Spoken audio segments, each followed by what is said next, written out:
Hello everyone. तो unit first some basic concepts of chemistry का आज हम एक्सरसाइज क्वेश्चन नंबर 17 को सॉल्व करेंगे। तो आइए फिर सबसे पहले हम क्वेश्चंस को पढ़ते हैं और देखते हैं कि इस क्वेश्चंस में हमसे क्या पूछा गया है। A sample of drinking water was found to be severely contaminated with chloroform CHCl3, supposed to be carcinogenic in nature. The level of contamination was 15 ppm by mass. First, express this in percent by mass. Second, determination the molality of chloroform in the water sample. तो क्या questions आपकी समझ में आया? चलिए आप इस questions को मेरी लैंग्वेज में समझिए। देखिए हमारे पास क्या है, हमारे पास एक ड्रिंकिंग वाटर का सैंपल है जो CHCl3 जिसे हम बोलते हैं क्लोरोफॉर्म और आईयूपीएसी नेम होता है ट्राइक्लोरोमीथेन के कारण कंटेमिनेशन हुआ रखा है। और क्लोरोफॉर्म की एक्सिस से कैंसर भी हो सकता है। और हमें इस क्वेश्चन में और क्या बताया गया है, जो कंटेमिनेशन का लेवल है, लेवल ऑफ कंटेमिनेशन, वो 15 ppm बाय मास है। और हमें यहां से दो क्वेश्चन पूछे हैं।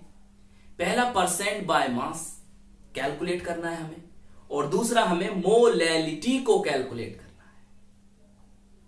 तो हम परसेंट बाय मास और मोलैलिटी को किस तरह से कैलकुलेट करेंगे, चलिए फिर शुरू करते हैं आज की अपनी ये वीडियो।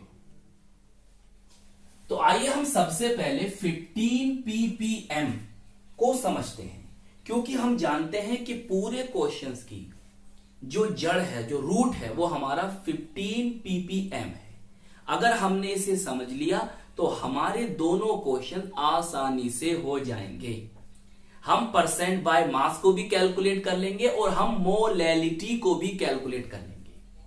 तो इस ppm का मतलब क्या है? देखिए ppm का मतलब होता है पार्ट पर मिलियन, और हमें दे रखा है 15 ppm। तो 15 ppm का मतलब ये होगा कि जो सोल्यूट है, भाई हमारा सोल्यूट कौन है? क्लोरोफॉर्म है, CHCl3 कौन है? क्लोरोफॉर्म। तो क्लोरोफॉर्म मतलब सोल्यूट के 15 ग्राम, मैंने क्या कहा? क्लोरोफॉर्म के 15 ग्राम 1 मिलियन, या कह दूं मैं 10⁻⁶, या मैं कह दूं 10 लाख ग्राम सॉल्यूशन में प्रेजेंट है। क्या मतलब हुआ 15 ppm का? 15 ppm का मतलब यह हुआ कि सोल्यूट कौन? क्लोरोफॉर्म के 15 ग्राम जो हैं वो 1 मिलियन, या कह दो 10⁻⁶, या कह दो 10 लाख ग्राम सॉल्यूशन में प्रेजेंट है।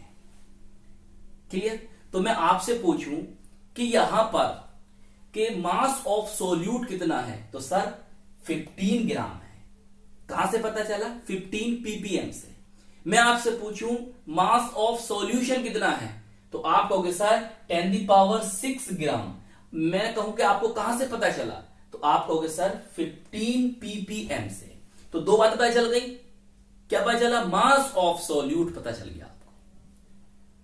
क्लियर? और आपको मास ऑफ सॉल्यूशन पता चला किससे? 15 ppm से। इस बात को याद रखना। क्लियर? मेरे साथ साथ आप नोट करते हुए चलिए। क्लियर? ये मैं रफ कर देता हूं। बताइए इतनी बात समझ में आ गई? बिल्कुल। क्या होता है 15 ppm? चलिए अब देखिए हम अपना फर्स्ट क्वेश्चन करते हैं। फर्स्ट क्वेश्चन क्या है हमारा, जिसमें हमें परसेंट बाय मास कैलकुलेट करना है। देखिए फॉर्मूला होता है इसका, percent by mass equal to mass of solute upon mass of solution into 100। Clear? क्या होता है? इनटू 100। बताइए बात समझ में आई? ये फॉर्मूला है इसका। अब क्या करेंगे इसमें? मास ऑफ सोल्यूट पता है आपको 15 ग्राम। क्लियर? मास ऑफ सॉल्यूशन पता है आपको 10⁻⁶। Clear, into 100। क्लियर, देखिए यहां पर 10⁶ है और ये कितने हैं 10⁻²। क्लियर, ऊपर जाएंगे तो ये बन जाएंगे 10⁻⁻6। क्लियर, और आप जब इन्हें कैलकुलेट करोगे सर तो आ जाएगा 10⁻⁻4। क्लियर, तो 15 इंटू 10⁻⁻4 आपके पास आ गया। अगर हम साइंटिफिक नोटेशन में लिखते हैं और यहां पर पॉइंट लगाएंगे, कहां पर, यहां पर 1 डिजिट के बाद, तो क्या करेंगे, देखिए मेरी बात समझो, इस तरह से आप याद रखना कि भाई हमने मान लिया यहां पर आपका ये पॉइंट है, डेसिमल है। क्लियर, और आपके पास पावर कितनी है सर 10⁻⁻4 है। क्लियर, जब मैं यहां पर आऊंगा ना, मैं अपने इस पॉइंट को इधर लेकर आऊंगा। क्लियर, तो क्या होगा, एक पावर पॉजिटिव में चली जाएगी। जितने डिजिट आप जम कराओ उतनी ही पावर आप पॉजिटिव में ले जाओ। पॉइंट आपका ही आ गया। अब बताइए ये है आपकी क्या माइनस में और ये आपका क्या है भैया प्लस में पावर। तो बताइए क्या बचेगा 10⁻⁻3। तो आपका क्या आ गया यहां पर 1 पॉइंट इंटू 10⁻3%। बताइए इतनी बात समझ में आ गई। तो पहला जो क्वेश्चन आपसे पूछा था कि भाई परसेंट बाय मास कितना होगा, तो आप बता दोगे 1.5 इंटू 10⁻⁻3%। बताइए इतनी बात समझ में आ गई। चलिए इसे आप नोट करिए, आगे चलते हैं। अब देखिए आपका दूसरा क्वेश्चन है determine the molality of CHCl3 मतलब क्लोरोफॉर्म इन वाटर सैंपल। तो हमें वाटर के सैंपल में क्लोरोफॉर्म की मोलैलिटी को डिटरमाइन करना है। देखिए मोलैलिटी हो या मोलैरिटी हो या फिर नॉर्मेलिटी हो, क्लियर, कोई भी चीज हो, अगर आपको उसका फॉर्मूला नहीं पता है तो आप उसे कैसे कैलकुलेट कर पाओगे भाई। अगर आपको मोलैलिटी का ही फॉर्मूला पता नहीं है तो आप उसे कैसे कैलकुलेट करोगे। आपको कैसे पता चलेगा कि मोलैलिटी को कैलकुलेट करने के लिए हमें क्या क्या वैल्यूज चाहिए।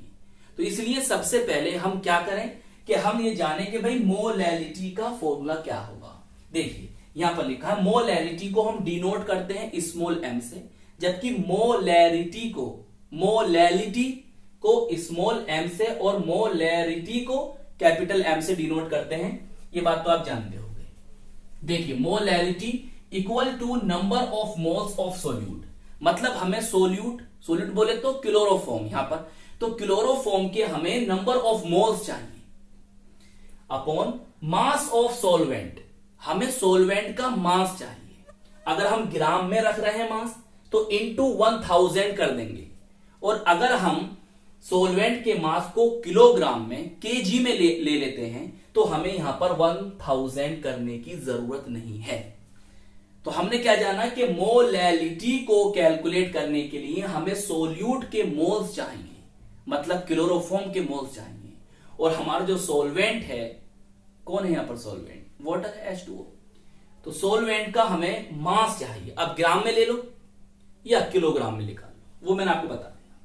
अब देखिए मोल्स को कैलकुलेट करने के लिए क्या करते हैं हम, मोल्स को कैलकुलेट करने के लिए हम क्या करते हैं कि हम मास ऑफ सोल्यूट, कौन है chloroform, upon molar mass of solute. तो नंबर ऑफ मोल्स निकालने के लिए हमें मास चाहिए, और उस सोल्यूट का या उस सब्सटेंस का जिसके हम नंबर ऑफ मोल्स को निकाल रहे हैं, हमें उसका मास चाहिए और उसका मोलर मास चाहिए। तो इससे हमें नंबर ऑफ मोल्स पता चल जाएंगे। तो ये बात आप अच्छी तरह से समझ लें कि भाई मोलैलिटी को कैलकुलेट करने के लिए हमें ये वैल्यूज होनी चाहिए हमारे पास। चलिए देखते हैं। तो हम क्या करते हैं भाई, हमारे पास क्लोरोफॉर्म है, हम सबसे पहले उसका मोलर मास या मोलिक्यूलर मास को कैलकुलेट करते हैं। कार्बन का एटॉमिक मास कितना होता है 12, हमने 12 लिखा। हाइड्रोजन का 1 लिखा। क्लोरीन का 35.5 रखा।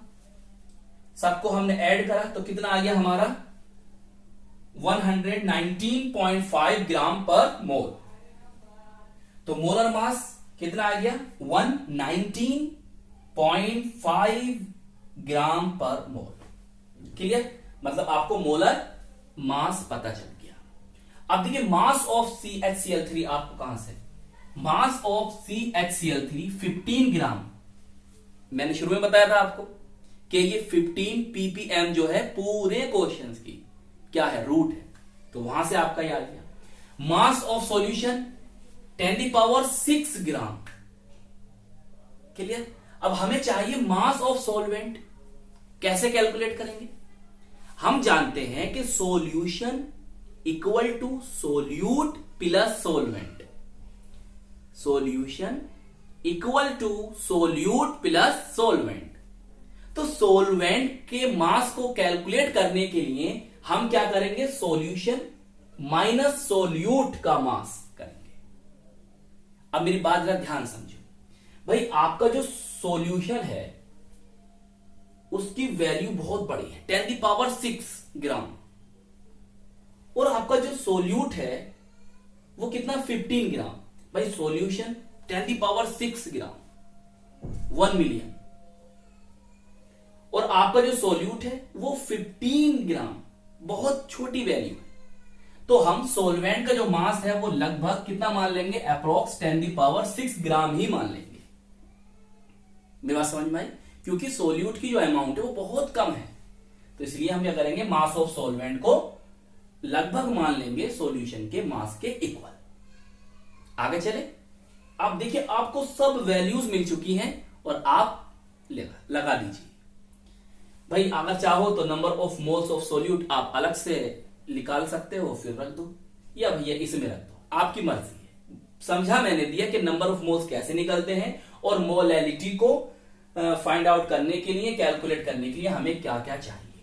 चलिए आप रखिए वैल्यू। मास ऑफ क्लोरोफॉर्म रखो, 15 आ गया। मोलर मास ऑफ क्लोरोफॉर्म रखो, आपका आ गया 119.5। मास ऑफ सोलवेंट हमने ग्राम में रहने दिया है, तो 10⁻⁶। क्लियर। 10⁻⁶ इंटू 1000, या लिख लो 10⁻3। क्लियर। हमने ग्राम में रहने दिया है तो यहां पर हमें 1000 लिखना पड़ेगा केजी में लाने के लिए। बताइए इतनी बात समझ में आ रही है? अब हमने कुछ आगे करा है। देखिए 15 है, ये इसके अपोन में आ जाएगा, 15/119.5 इंटू, देखिए 10⁻⁶ है और ये है आपके पास 10⁻3। तो ये आप जब ऊपर लेकर जाओगे, ध्यान समझो, यहां पर आ जाओ। देखिए 10⁻6 ऊपर लेकर जाओगे तो 10⁻⁻ माइनस हो जाएगा, -6 हो जाएगा, और ऊपर वो मिलेगा किससे? 10⁻3 से। तो आपके पास बन जाएगी वैल्यू क्या? 10⁻⁻3। क्लियर। बताओ यहां तक वैल्यू समझ में आ गई? अब अगला स्टेप समझो। भाई देखो हमारे पास यहां क्या है? पॉइंट है। क्लियर। अगर मैं इस पॉइंट को यहां से हटाऊंगा तो मुझे ऊपर क्या करना पड़ेगा? क्या करना पड़ेगा? यहां पर 10 करना पड़ेगा यहां से पॉइंट हटाने के लिए। क्लियर। अब ये 10 है, इसकी पावर 1 है, और ये -3 है, तो क्या बचेंगे आपके पास? -2। बताओ बात समझ में आ रही है? भाई इस पॉइंट को हटाने के लिए मैं 10 ऊपर ले जाऊंगा तो पावर कितनी हो जाएगी अब आपकी? 10⁻⁻2 हो जाएगी। क्लियर। अब देखिए आपके पास है 15/1195, ये वैल्यूज है। क्लियर। बताओ अब जब आप इससे इसको डिवाइड करोगे तो आपका जो आंसर आएगा वो आएगा 0.0125 इंटू 10⁻⁻2। क्लियर। ये आ गया आपका। चाहे यहां पर स्मॉल m भी लिख दो।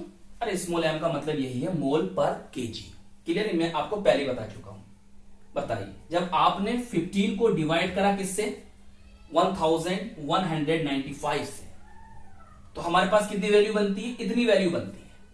अगर हम चाहें तो इतने रहने दें, या फिर हम इसे साइंटिफिक नोटेशन में लिखना चाहें तो क्या करेंगे? देखिए अब ये पॉइंट आपका यहां है और मैं इसे यहां पर लेके आना चाह रहा हूं। ये जो पॉइंट है, ये जो आपका डेसिमल है, वो कितने डिजिट जंप करेगा? करेगा 2 डिजिट, 0 और 1। देखिए जब इधर को पॉइंट लेकर आओ ना आप, मेरी बात याद रखना है, मैंने आपको अभी भी समझाया था और दोबारा समझा रहा हूं। देखिए आपके पास ये वैल्यू 0.0125। क्लियर। ये इस तरह से याद रखो, ट्रिक समझो, कुछ भी समझो, बस ऐसे याद रखो। कहने का मतलब मेरा ये है, ये वो 10⁻⁻2 है। क्लियर। देखिए मैं यहां लेकर आ गया तो मैंने एक डिजिट 0 और 1 को जंप किया, तो इधर को लेकर आऊंगा ना तो क्या होगा? देखो समझो, 1.25 कितने? 1 और 2, तो 10⁻⁻2 और आपके पास 10⁻⁻² तो है ही, तो कुल मिलाकर 1.25 इंटू 10⁻⁻4 हो जाएगा। क्लियर? तो 1.25 ये साइंटिफिक नोटेशन में आ गया, 1.25 इंटू 10⁻⁻4 मोल पर केजी, या स्मॉल एम भी लिख सकते हो। बात समझ में आई? जैसे मैंने आपको समझाया था यहां पर कि अगर हमने ये 15 था भाई हमारा, के लिए हमने यहां पॉइंट माना इसका और इधर लेकर आएंगे तो पावर काय में जाएगी सर? वो एक डिजिट हमने जम कर आया तो पावर प्लस में जाएगी।